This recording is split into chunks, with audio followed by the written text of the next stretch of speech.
ہمیشہ جہاں شر ہوتا ہے وہاں پر ہی اللہ تعالیٰ خیر پھیلانے والے اپنے خاص بندے پیدا فرما دیتا ہے۔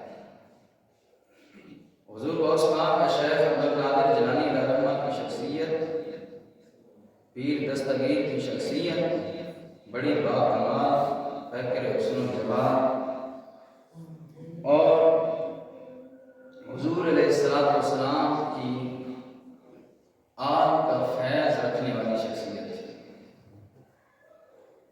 آپ حسنی حسینی سید ہیں، سبحان اللہ۔ آپ کی والدہ حسینی، آپ کے والد حسنی، امام حسن پاک کی اولاد سے ہیں، آپ کی والدہ محترمہ امام حسین کی اولاد سے ہیں۔ یہ شجرہ ہے آپ کا، اور یہ وہ سید ہے جو حسنی حسینی سچے اور سچے سید ہیں۔ ان کے دامن سے وابستہ رہنے سے بندہ کبھی گمراہ نہیں ہوتا، کبھی رائے ہدایت سے بھٹکتا نہیں ہے۔ جو اللہ کے ولیوں کا فیضان ہوتا ہے، اللہ کے مقبول اور محبوب بندوں کا فیضان ہوتا ہے، وہ ان کے اس دنیا میں رہنے تک محدود نہیں ہوتا۔ اللہ کے ولیوں کا فیضان، اللہ کے مقبول اور محبوب بندوں کا فیضان جب تک وہ دنیا میں ہوتے ہیں تب بھی رہتا ہے، اور دنیا سے چلے جاتے ہیں تو پھر اور زیادہ مخلوق کو وہ فائدہ پہنچانے والے بن جاتے ہیں۔ سبحان اللہ، سبحان اللہ، ماشاء اللہ۔ اس دنیا میں رہ کر انہوں نے مخلوق کی طرف بھی نظر کرنی ہوتی ہے اور اپنے خالق کو بھی راضی کرنا ہوتا ہے، لیکن جب دنیا سے چلے جاتے ہیں تو پھر ان کی مکمل نظر مخلوق کی طرف ہو جاتی ہے، کیونکہ خالق تک رسائی حاصل ہو جاتی ہے۔ سبحان اللہ، ماشاء اللہ۔ عمل کا تعلق اس دنیا کے ساتھ ہے۔ دارالعمل جو ہے، عمل کا گھر، وہ یہ دنیا ہے۔ آنکھ بند ہونے کے بعد، موت کے بعد دارالعمل نہیں، وہ دارالحساب ہے۔ ادھر حساب لیا جائے گا، ہاں بھائی کیا کرتے رہے، کیسے کیا، کیوں کیا، یہ نہیں کیا، وہ کیوں کیا، ادھر حساب ہے۔ دارالعمل یہ ہے۔ تو اس لیے کوئی اچھے عمل کرنے والا ہے یا برے عمل کرنے والا ہے، اس نے اس دنیا میں ہی کرنا ہے۔ جو اچھے عمل کرنے والے ہوتے ہیں، اللہ کو راضی کرنے والے ہوتے ہیں، ان کے عمل اس دنیا تک ہے۔ اس دنیا سے جانے کے بعد پھر ان کی توجہات کا مرکز وہ لوگ ضرور بن جاتے ہیں جو ان کے ساتھ قلبی محبت اپنے دلوں میں رکھتے ہیں، جو دلوں میں محبت پیدا کر کے ان سے پیار اور محبت کا اظہار کرتے ہیں، ان کی طرف توجہ فرماتے ہیں۔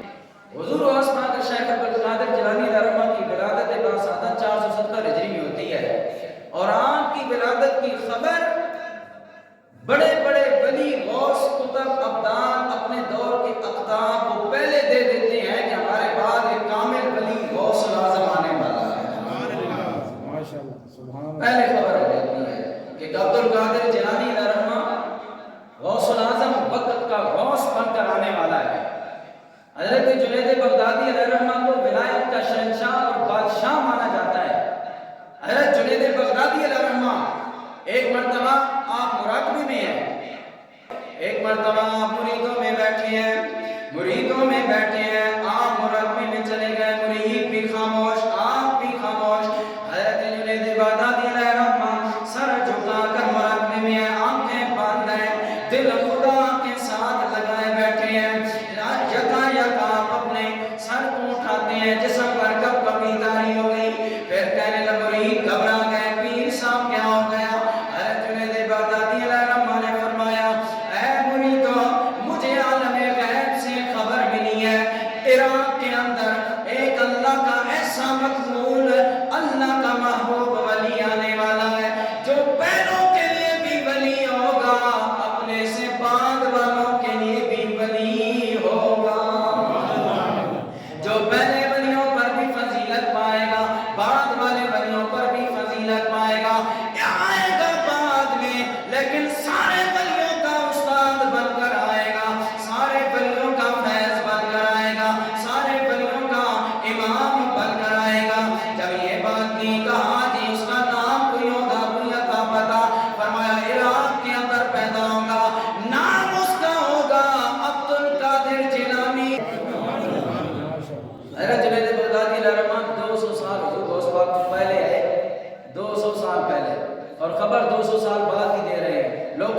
نبی نو کوئی نہیں پتا میں کہا چلے پاگلا ہے نبی نو جڑے مننے والے نے انہاں دے لندا ہے یار ہے نبوت کا عالم کیا ہوگا نبی کے علم غیب کا عالم کیا ہوگا حضرت جنید بغدادی علیہ رحمہ یہ وہ غوث کا شیخ عبد القادر جیلانی ہے جن کے بارے میں حضرت جنید بغدادی علیہ رحمہ نے پہلے کئی سو سال پہلے خبر دے دی اے لوگوں ایک اللہ کا ولی مقبول محبوب آنے والا ہے نام اس کا عبد القادر جیلانی ہوگا آج تیری میری سائنس کتنی ترقی کر گئی ہے تیری میری لیبارٹریاں کتنی ترقی کر گئی ہیں اندر کی چیزیں دکھا سکتی ہیں لیکن لوگوں سائنس جتنی بھی ترقی کر جائے اللہ کے ولی کے علم کے برابر نہیں ہو سکتی کوئی ڈاکٹر کوئی سائنسدان نہیں بتا سکتا کل کون سا بچہ پیدا ہونے والا ہے اس کا نام کیا والدین رکھیں گے ارے لوگوں یہ اگر ناموں والی آنے والے حالات کی خبرداری کوئی لیبارٹری دے سکتی ہے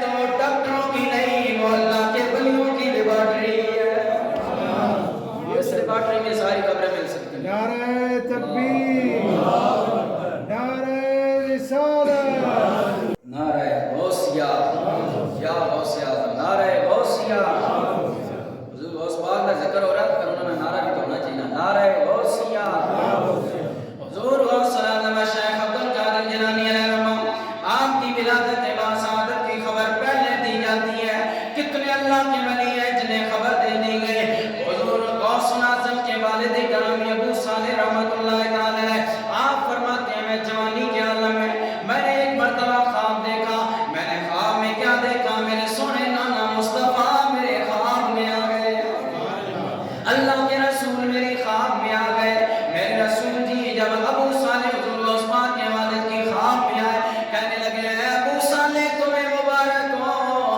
اللہ تمہیں وہ بیٹا عطا کرے گا جو اللہ کا بھی محبوب ہوگا رسول اللہ کا بھی محبوب ہوگا وہ محبوبی و محبوب اللہ وہ میرا بھی محبوب ہوگا میرے اللہ کا بھی محبوب ہوگا ابو صالح رحمۃ اللہ تعالی کہتے ہیں میں نے خواب دیکھا بڑا حیران لیکن ابو صالح رحمۃ اللہ تعالی اتنے اللہ تعالی کے نیک صالح متقی پرہیزگار نوجوان ہیں آپ کے تقوی کا کیا عالم ہے ابو صالح رحمۃ اللہ تعالی ایک مرتبہ ایک نہر کے گرد جا رہے ہیں چلتے چلتے دیکھا آپ کو بڑی سخت بھوک لگی ہوئی تھی جب پانی پینے کے لیے آپ نہر کے قریب ہوئے دیکھا سامنے سے ایک سیب آ رہا ہے جو پانی میں بہتا آ رہا ہے آپ نے آگے بڑھ کے سیب کو پکڑ لیا پکڑ کر کھا لیا جب سیب کھایا کھانے کے بعد بھوک تو مٹ گئی لیکن دل میں خوف طاری ہو گیا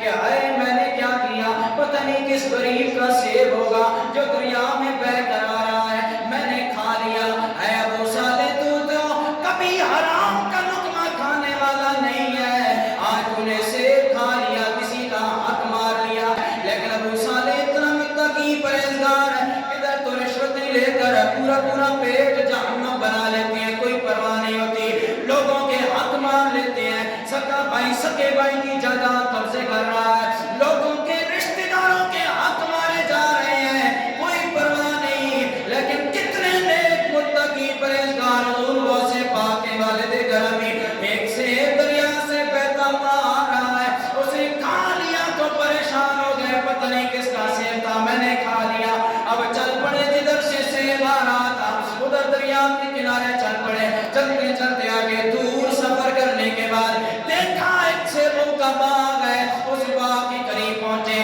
سمجھ گئے یہ سیب اسی باغ سے ٹہنیاں اس کی دریا کے اندر لٹک رہی تھی سیب کٹ کٹ کر دریا میں بہتے جا رہے تھے اس نے آپ نے فوراً ادھر مالک کے باغ کے پاس رابطہ کیا پاس جاتے ہیں جا کر کہتے ہیں اے مالک کے باغ تو باغ کا مالک ہے کہنے لگا ہاں یہ سیبوں کا باغ تیرا ہے ہاں جی میرا ہے کیوں نوجوان تجھے کیا کام ہے کہنے لگے مجھے معافی دے دے آپ کس بات کی معافی کہنے لگے میں نے تیرے باغ کا ایک سیب کھایا فرمایا اگر اتنا ڈر تھا تو کھایا کیوں توڑا کیوں کہا توڑا نہیں ہے میں بڑی دور سے آیا ہوں وہاں دریا میں ایک سیب بہتا ہوا آیا مجھے بھوک لگی تھی کھا لیا بعد میں شرمندہ ہوں مجھے معاف کر دے میں کل قیامت والے دن رب کی بارگاہ میں کہیں سیب کی وجہ سے پکڑا نہ جاؤں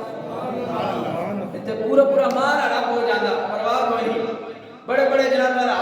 کرنے پرواہ کوئی نہیں پھر بھی آج کی صورت ہی ایک عمرہ کیتا لے آج کیتا جناب اسی بخشے بخشائے ہن نہیں بخشی نہ لکھاں حج کر اگر تو لوگوں کا مال لٹیا ہوا حرام کیا ہوا ہے لوگوں کو دھوکہ دے کر اگر تو نے مال کمایا ہوا ہے لے حج کر لاکھوں لوگوں کو حج کرا تیرا کوئی حج نہ کرنا قبول ہوگا نہ کرانا قبول ہوگا جب تک تیرا رزق حلال نہیں ہوگا۔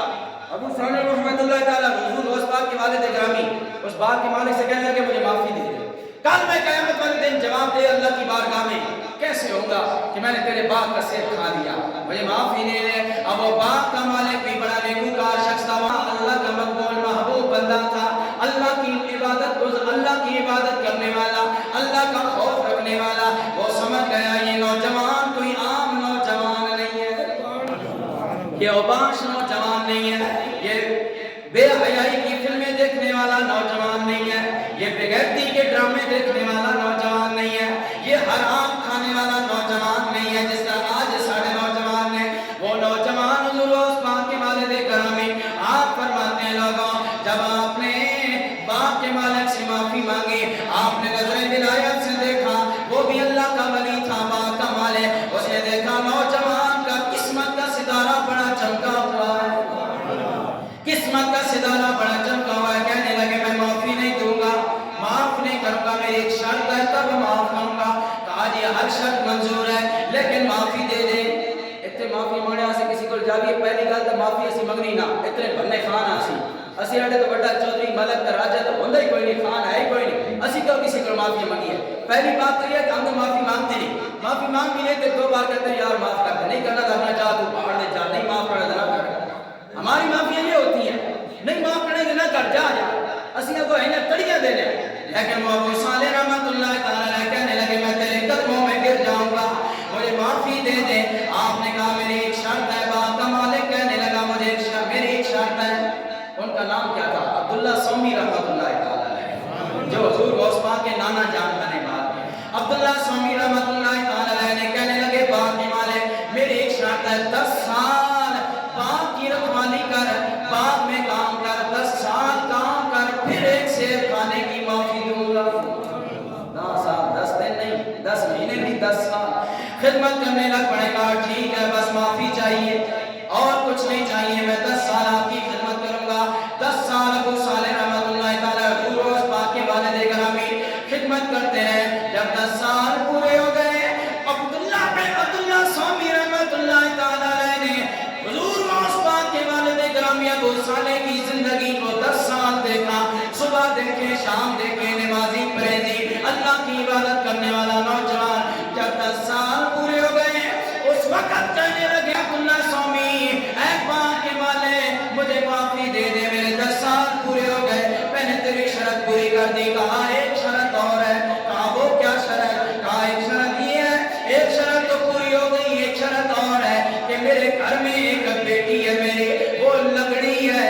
ہاتھوں سے لولی ہے آنکھوں سے اندھی ہے زبان سے گونگی ہے میری بیٹی ہے معذور اس کے ساتھ تو شادی کر نکاح کر تب تجھے معافی دوں گا کہنے لگے ارے ٹھیک ہے مجھے معافی دے دے میں تیری لنگڑی معذور بچی سے شادی کرنے کے لیے تیار ہوں لیکن ایک سے کھانے کی معافی دے دے ارے ادھر حضور اس پاک کے والد گرامی نکاح کے لیے تیار ہو گئے عبداللہ سومی نے خود اپنی بچی کا نکاح پڑھایا نکاح پڑھ آپ نے فرمایا جاؤ اپنی بیوی کے پاس حضور اس پاک کے والد گرامی کہتے ہیں میں اندر گیا میرے ذہن میں یہ تھا کہ آنکھوں سے اندھی ہے زبان کی گونگی ہے پاؤں سے لنگڑی ہے ہاتھوں سے لولی ہے کیا ہوگا لیکن میں نے شرط پوری کی اندر چلا گیا کیونکہ اللہ کا ڈر میرے دل میں تھا کہ کسی نہ کسی طریقے سے سیب کھانے کی معافی مل جائے لیکن جب حضور اس پاک کے والد گرامی ابو صالح رحمۃ اللہ تعالیٰ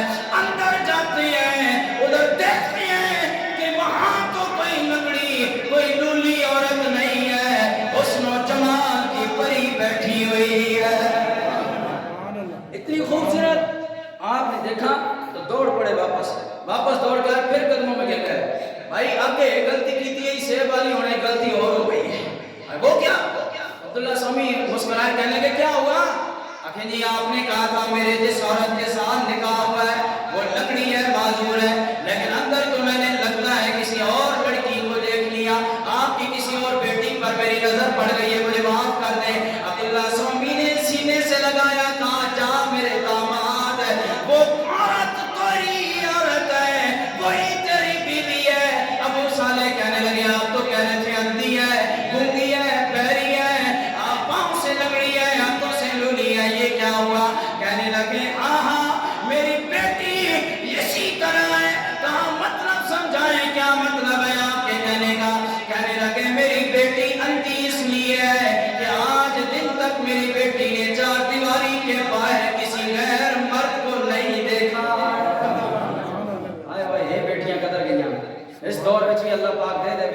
پھر اس دور میں بھی غوث اعظم جیسے پتر پیدا ہو جائے.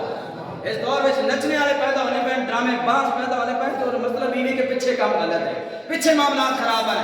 سامعین عزیز کا حضور عثمان کے والد گرامی کہتے ہیں, آپ کے نانا جان فرماتے ہیں عبداللہ سوامی رحمۃ اللہ تعالی علیہ, میری بیٹی اندھی اس لیے ہے کہ میری بیٹی نے آج دن تک غیر مرد کو نہیں دیکھا.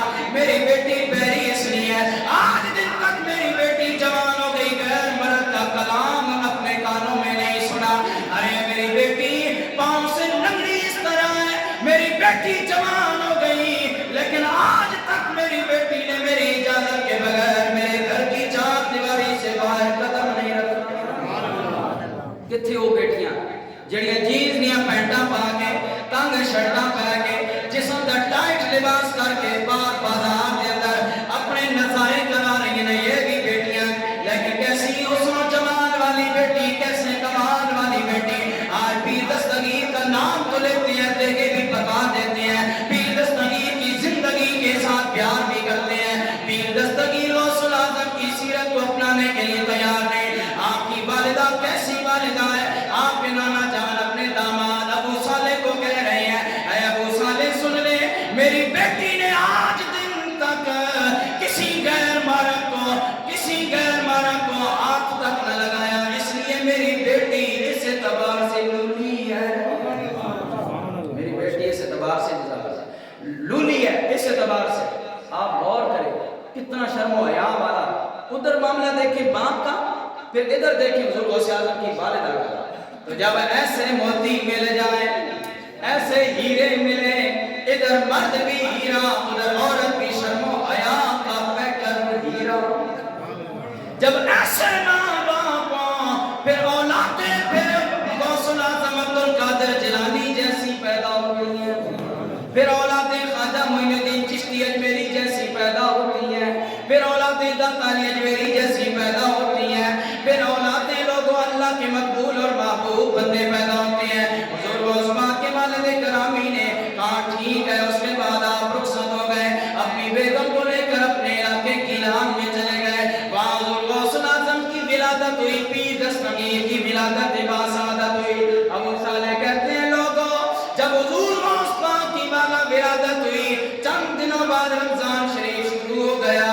میرے حضور غوث اعظم کی والدہ فرماتی ہیں فاطمہ نام تھا. پیر دستگیر کی والدہ کہتی ہیں لوگوں, رمضان کا مہینہ شروع ہوا, سارے بیٹے ماں جب دودھ دیتی ہیں بیٹے کو روزے کی حالت میں ہو تب بھی بیٹا دودھ پیتا ہے. آپ نے بھی پیا ہوگا, میں نے بھی پیا ہوگا, لیکن لوگوں ذرا غور کرو, حضور غوث اعظم مادرزاد ولی پیدا ہوئی ہے. حضور غوث اعظم کی والدہ کہتی ہیں لوگوں, میرے بیٹے عبد القادر جیلانی جب تک دودھ میرا پیتا رہا ہے, ہر سال رمضان کے مہینے میں دن کے وقت میرے عبد القادر نے کبھی بھی دودھ نہ پیا. آپ فرماتی ہیں کئی مرتبہ میں کہتی میرا بیٹا بھوکا ہوگا تو میں چھاتی کے ساتھ لگاتی تو میرے عبد القادر کا منہ باندھ ہی رہتا. مادرزاد ولی پیدا ہوئی ہے, بچپن سے ہی اللہ تعالیٰ نے ولادت کے نور سے مالا مال فرما دیا. رمضان کی حالت میں, روزے کی حالت میں اپنی ماں کا بھی دودھ نہیں پیتے تھے. بچے تھے, بچے کو کیا خبر ہوتی ہے کہ روزے آئی, رمضان کا مہینہ یا نہیں ہے. ادھر جناب والا 18 سال تک گھوڑا ہو جاتا ہے تو اس کو پتہ نہیں ہے کہ روزے رکھیں کہ نہیں رکھیں. اور مولوی صاحب تھوڑا اور سیاح ہو جائے پھر روزے رکھ سکتے. 18 سال تک گھوڑا ہو گیا تو کہہ رہے ہیں کہ مولوی صاحب والا اور سیاح ہو سکتا پھر روزے رکھ سکتے, پھر نمازیں پڑھ سکتے. میں کہ جس ویلے ہر چیز تو ریٹائر ہو جاتی پھر نمازیں تو پڑھ سکتے, پھر حج عمرے کر سکتے. اس وقت یہ ٹکرا رہا سن اس والے حج عمرے تو نمازیں روزے نہیں رہتے. عبادت ہے جوانی کی. حضور نے فرمایا جس کی جوانی عبادت کرتے ہوئے گزرے اس کو اللہ تعالیٰ کل قیامت والے دن اپنے عرش کا سایہ عطا ہوگا. اپنی جوانیاں نماز پڑھنے ہوا جوان کا, یہ کیا جوانی ہوئی جو بے حیائی اور بغیرتی اور ڈراموں میں گزر رہی ہو. حضور کتنی بڑی سعادت ہے, بڑے بڑے تہجد گزار ہوں گے, بڑے بڑے عبادت گزار ہوں گے, بڑے بڑے لوگ ہوں گے, لیکن اللہ تعالیٰ اس نوجوان کو جو جوان ہو رہا تھا تو اللہ تعالیٰ کی عبادت کا نور لے کر جوان ہو رہا تھا, اللہ اسے اپنے عرش کا سایہ عطا فرمائے. باقی سارے بڑے ہو گئے جوان, جس جوانی وچ میں نے یاد کیتا کہ ادھر آوے میرے عرش میں سایہ تے بیٹھا ہے. جدھر کوئی سایہ نہیں ہوگا, اللہ کے عرش کے سایہ کے سوا کوئی سایہ نہیں ہوگا. قیامت والے سوا نیزے پر سورج ہوگا. آپ دیکھو کیا ہوگا. پھر ادھر سورج گرمیوں میں آ جاتا ہے, کتنا دور؟ 30 کروڑ میل دور ہے. سائنسدان کہتے ہیں 30 کروڑ میل کا سفر ہے. تو آپ بتاؤ کتنے سال لگ جائیں سورج تک پہنچنے میں. اتنا دور سورج، 30 کروڑ میل، پھر بھی اس کی گرمی برداشت نہیں ہوتی. جب سفر لے جاتا ہے تو پھر کیا پڑسی، پھر کیا ہوگا اس وقت؟ کیا حال ہوگا؟ لیکن اس وقت صرف اللہ کے عرش کا سایہ ہوگا. اور میرے نوجوان بھائیوں، اپنی جوانی کو اپنی اللہ کی عبادت کے گزارو، تاکہ اس قیامت والے دن سوا نیزے پر سورج ہو تو اللہ تعالیٰ فرمائے ذرا جوانا آ جا، میرے عرش کا سایہ تیرے واسطے. اس لیے اپنے دامن میں جان کے اپنے آپ کو عبادت گزار بنانے کی کوشش کریں، تاکہ آپ کو بھی اچھی بیویاں ملیں، اچھی عورتیں ملیں، پھر آگے اچھی نسلیں پروان چڑھے. لیکن اتوار والے دن جناب والا کتنے لوگ ہیں وہ جی، میں نے بندے کہا جی اتوار والے دن، میں نے کہا کہیں جانا تھا، تو میں نے کہا جی جناب میں نام نہیں لیتا جو بھی تھا تو کسی علاقے میں، تو وہ میں نے کہا جی جناب صبح پھر کتنے بجے تھوڑا رابطہ کرا؟ 7-8 بجے رابطہ کرا. تو اسنا کا مولوی صاحب کی کرنے ہوگی. میں کہا جی کیوں، کیا ہوا؟ کہ صبح اتوار ہے. تو میں کہا کیا ہو گیا؟ اتوار ہے جی، اتوار ہے تو اس طرح بھائی میں 10 بجے اٹھا، میں کہ نماز میں پڑھنے میں لگ رہا اتوار آتا ہے. جی مولوی جی اتوار آتا ہے، معافی ہوئی ہے. ہر پاس چھٹی، اتوار نہیں چھٹی، انگریز نہیں چھٹی، انگریز نے یہ چھٹی کرائی کہ نماز تو بھی چھٹی، اللہ رسول تو بھی چھٹی. یہ حالات ہے ہمارے. ہم نے سکول جانا ہو تو 6:30 بجے سردیوں میں جی جناب 4 سال کے بچے کے پیچھے تھڑا پوا دینے جناب والا، تھڑا سمجھ لو نا، تھڑا پوا دیتا 10-10 کلو نا بیگ پوا دیتا تو 7:30 بجے 7:15 بجے سردیوں میں بچے کو تیار کر دیتا. لیکن صبح وہاں سے نماز وہاں سے اس بچے کو جگانے سے تیار نہیں ہے. اتنے لاڈلے پتر. انگریزی کوئی تعلیم حاصل کرانے کے لیے 7 بجے سردیوں میں بھی بچوں کو جگایا جا سکتا ہے. میں کہتا ہوں کوئی آدھا گھنٹہ پہلے اس بچے کو اللہ رسول کے لیے کیوں نہیں جگایا جا سکتا؟ یہ کون گلنا دس؟ یہ گلنا کرو دینا گلنا دینا سبحان اللہ آمین دینا مولوی صاحب کی تقریر لگے کیا کری کیڑے پاس سے جائیں گے مولوی صاحبان کس طرح جائیں؟ بہرحال ابو صالح رحمۃ اللہ تعالی حضور غوث پاک کی والد گرامی آپ فرماتے ہیں حضور غوث پاک کی ولادت کی خبر مجھے پہلے اللہ کے رسول نے آ کر دے دی. ایک بچہ تمہیں اللہ دے گا عبد القادر جیلانی ہوگا. لیکن اس بچے کا بیک گراؤنڈ دیکھیں نا، حضور غوث پاک کا بیک گراؤنڈ دیکھیں. ماں کیسی شرم و حیا کا پیکر، اور والد کتنے رزق حلال کھانے والے. جو والدین اپنے اولادوں کو رزق حلال نہیں کھلاتے ان کی اولادیں کبھی وفادار نہیں بنتی. ان کے مرنے کے بعد بھی، مرنے کو چھوڑو، مرنے سے پہلے بھی وفادار نہیں ہوگی. مرنے کے بعد تو کوئی پوچھنا ہی نہیں. مرنے کے بعد تو 5 منٹ کوئی قبر پہ جا کے سال تو بعد شب برات آئے گی انتظار کرتے ہیں، یا عید آئے گی تو انتظار کرتے ہیں کہ ابے اورنی قبرت بیٹھنا، امی اورنی قبرت بیٹھنا، عید کا انتظار پورا سال ابا امی نہیں یاد، قبر میں چلے گیا بس ختم ہو گئے. جنہوں نے کروڑوں روپے چھوڑ کر گئے ان کی قبر پر آج سال کے بعد بھی جاتے ہیں تو گیری ہاتھ کھڑے کیتے تھے ہاتھ کیتے پورا ہاتھ پھیرا بھی نہیں، پتہ بھی نہیں منگا کے دعا کے منگی ہے منگنا کے یہ بھی نہیں پتا. بس رسمی طور پر عید پر گئے جی ابا جی ان کی قبر تو ہوا ہے، اما جی ان کی قبر تو ہوا ہے، بس پتہ ہی کوئی نہیں. وہ کروڑوں روپے جن کے لیے چھوڑ کے جاتے ہیں وہ تمہارے لیے دعا بھی نہیں کر سکتے. جڑا مولوی صبح شام بڑا دعا کرنا رہنا اس کے پیچھے لٹ کے لگے رہنے، مولوی صاحب ادھر جا رہے ہیں ادھر جا رہے تھے، 1 منٹ پہلے آ رہے تھے 1 منٹ لیٹ آ رہے تھے، جناب یہ ہو رہا تھا وہ ہو رہا. جڑا بن منگے بغیر لالچ اور بغیر لوگ بغیر کسی تما کے صبح شام بھی کہتا ہے یا اللہ میرے مرنے والوں کی بخشش فرما دے، ہاں جی میرے مرنے والوں کی بخشش فرما دے، جو زندہ انہوں نے خیر عطا کر دے، پھر بھی جناب والا قدر نہیں. تو اس لیے آپ نے علماء کی قدر کریں. جب علماء کی قدر کریں گے تو آپ کی نسلوں کو بھی اللہ تعالیٰ دین اسلام کا شعور اور نور عطا فرمائے. پہلے لوگ تھے وہ قدر کرتے تھے، ان کی نسلوں کو اللہ تعالیٰ حافظ قرآن بنا دیتا تھا، عالم دین بنا دیتا تھا. مجھے جو کچھ ملا ہے میرے والد صاحب تک کے بھی قرآن نہیں پڑھے ہوئے، ناظر بھی قرآن مجید نہیں پڑھے ہوئے، اپنی بچیوں سے قرآن پاک پڑھا. جب ان کی بچیاں عالمہ فاضلہ بن گئی، مکمل 6 سال کا کورس ہوتا ہے درس نظامی کا بچیوں کا، میں نے اپنی دونوں بہنوں کو کرایا. جب وہ کر کے آئی گھر میں تو ان کے پاس جب تک ان کی شادیاں نہیں ہوئی تھیں اس وقت تک میرے والد صاحب اپنی بچیوں سے قرآن پڑھتے تھے. اور اب انہوں نے ناظرہ قرآن مجید آ کے 65 سال کی عمر میں پڑھایا ہے. 65 سال کی عمر میں قرآن پڑھ لیا. اتنا 20 سال کا ہونے جناب میرا بچہ اور بڑا ہو گیا ہوں قرآن نہیں پڑھ سکتا. انہوں نے پڑھ لیا ذوق ہو. آج بھی ہو جو ابراہیم کا ایمان پیدا، علامہ اقبال نے کیا کہا تھا، آج بھی ہو جو ابراہیم کا ایمان پیدا تو آگ کر سکتی ہے انداز گلستان پیدا. آج بھی آگ ٹھنڈی ہو سکنی لیکن ابراہیم والا ایمان ہمیں دیتا. آج بھی ہماری تقدیریں بدل سکتی ہیں. وہ علامہ اقبال نے کہا تھا نا ابس ہے شکوہ تقدیر یزداں. ابس ہے، ابس کا معنی ہوتا ہے عین باسا فضول. ابس ہے شکوہ تقدیر یزداں تو خود تقدیر یزداں کی نہیں ہے. اور پھر آگے آپ فرماتے ہیں خدا نے اس قوم کی حالت آج دن تک نہیں بدلی. نہ ہو جس کو خیال اپنی حالت آپ بدل لیں. جڑا بندہ اپنے آپ کو خود نہیں بدلنا چاہنا اللہ اس کے بدلا سی. اللہ جبریل کو بھیج کے بدلا سی نہیں, خود اپنی حالت بدلو. آج علامہ اقبال یہ تصویریں سے دفنان لا دیتی ہیں. آج مصور پاکستان 9 نومبر جناب اقبال ڈے بنایا جا رہا ہے. اقبال ڈے اس واسطے سے نہیں آیا. اقبال مطلب تو کسی اور مقصد سے دنیا میں بھیجا ہے, جو لندن سے پڑھ کر آ کر کہہ رہا ہے لوگوں مجھے لندن کی تعلیم اتنا متاثر نہیں کر سکی جتنا محمد مصطفیٰ کے در کا فیضان متاثر کیا. جنہوں نے انگریزوں کے پاس پڑھ کے کہا بقا کس میں ہے, عزت کس میں ہے, رسول اللہ کے دین میں ہے. لیکن اسی پھر امریکہ نے پچھے نسنے ہیں, اسی پھر برطانیہ پچھے نسنے ہیں, پھر یورپ نے جناب اللہ اپنا پیو دادا بڑھا لینے ہیں. پھر کس طرح ساڑھے ملک کی تقدیر بدلے.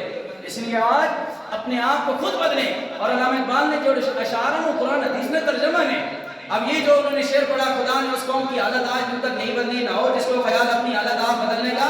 یہ قرآن کی آیت کا ترجمہ ہے, 13 پارہ اٹھاؤ. اللہ نے فرمایا ان اللہ لا یغیر ما بقوم حتی یغیر ما بانفسہم. لوگوں اللہ تعالیٰ اس قوم کی حالت اس وقت تک نہیں بدلتا جب تک وہ قوم اپنی حالت خود نہیں بدلتی. قرآن کی آیت کا ترجمہ انہوں نے اپنے اشعار کی صورت میں. اس لیے آج اپنے دامن میں جا کے اپنی حالت کو تبدیل کریں. 18 سال کا جوان ہوتا ہے, پیسے کے بارے میں دولت کے بارے میں پہلے سوچتا ہے. ماں باپ بھی سوچتے ہیں میرے پتر ہوں کے روزگار بنا سی کے کاروبار کر سی, لیکن یہ نہیں پتا یہ 60 سال کی زندگی اس میں کاروبار میں سوچ رہا ہے کہ کئی ہزار سال لمبی زندگی اس نے کاروبار میں کون سوچے گا, اس کے بارے میں کون سوچے گا. ہر بندہ مستقبل فیوچر میرا بہتر ہو جائے گی, میرا فیوچر پرفیکٹ ہو جائے, میرا فیوچر اچھا ہو جائے. فیوچر کے لیے جناب بینک بیلنس بناؤ تاکہ کل فیوچر میں مصیبت پریشانی نہ بنے. میں نے کہا فیوچر ٹھیک کرتے کرتے وہ فیوچر کون ٹھیک کرے گا جو 6 فٹ کا ہو سی لمبا تو 6 فٹ گہری گار ہو سی, اس کو بننے فیوچر کے بارے میں سوچ رہے